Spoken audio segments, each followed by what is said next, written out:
వాక్యం అంటే దేవుని యొక్క వాక్, నోటి నుండి వచ్చే మాటనే వాక్యం అంటారు. అది దేవుని నోటి నుండి వచ్చిన మాట కాబట్టి అది దేవుని వాక్యము అంటారు. మనం మనుషుల మాట ఎలా ఉంటుంది, అది నమ్మదగింది కాదు, అది ఒట్టి మాటలు. ఎందుకంటే మాట ఇచ్చిన జరిగింది సృష్టి అంతా ఆయన వాక్కు వల్ల, ఆయన పలికాడు అంతే. కలుగును గాక అనగానే అది భూమి కలిగింది, ఆకాశం కలిగింది. మనం ఇక్కడ ఒక చెట్టు మొలుచును గాక అంటాం, మొలుసలే కాదు. ఆకాశంలో ఒక నక్షత్రం ఒక రాలును గాక అంటాం, అవుతుందా కాదు. కానీ దేవుడు అంటే అది జరుగుతుంది. దేవుడు ఏమన్నాడు, నీళ్ళన్నీ మొత్తం ఉంటే, నీళ్ళన్నీ ఉంటే అవి వేరుపరచబడును గాక అనగానే ఏమైంది, వేరుపరచబడి ఒక భూమి, ఒక విశాలం వచ్చి భూమి ఏర్పడింది కదా.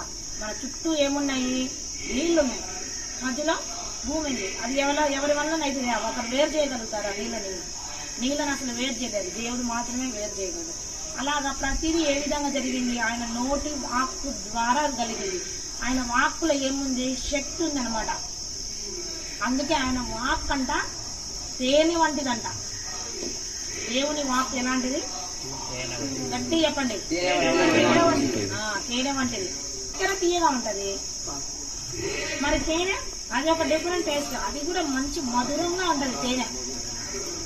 అన్నిటికంటే తేనెలో ఏముందంట, శక్తి ఉందంట కదా. ఒకరోజు యోనాతాను అని తెలుసు కదా, బెస్ట్ ఫ్రెండ్స్ అని మనం ఇద్దరం చెప్పుకున్నాం. దావీదు యోనాతాను ఫిలిష్తీయులతో యుద్ధం చేసి అలిసిపోయి ఏమి తినకుండా వస్తా ఉంటే అక్కడ ఒక పైన పెట్టుకుంటాయి అన్నమాట.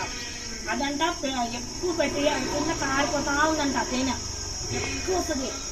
ఆ తేనెని ఆ దూరం నుంచి తన చేతి కర్ర చాపి ఆ చేతి కర్ర చివర కొన ముంచి చేతితో తీసుకొని ఇలా తిన్నాడంట. అంటే ఆయనలో ఉన్నటువంటి అలసట అంతా పోయిందంట, నీరసం ఉందంట. ఆయన కన్నులంతా ప్రకాశించినాయంట.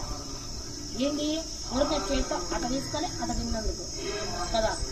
కర్ర కొనకి ఎంత తగులుతుంది, కొంచెమే కదా.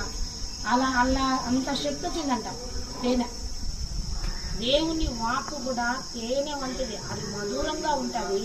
ప్లస్ ఏమొస్తుందంట, శక్తి వస్తుంది, ప్రకాశిస్తారు. ఎలాంటిదంట దేవుని వాక్యము,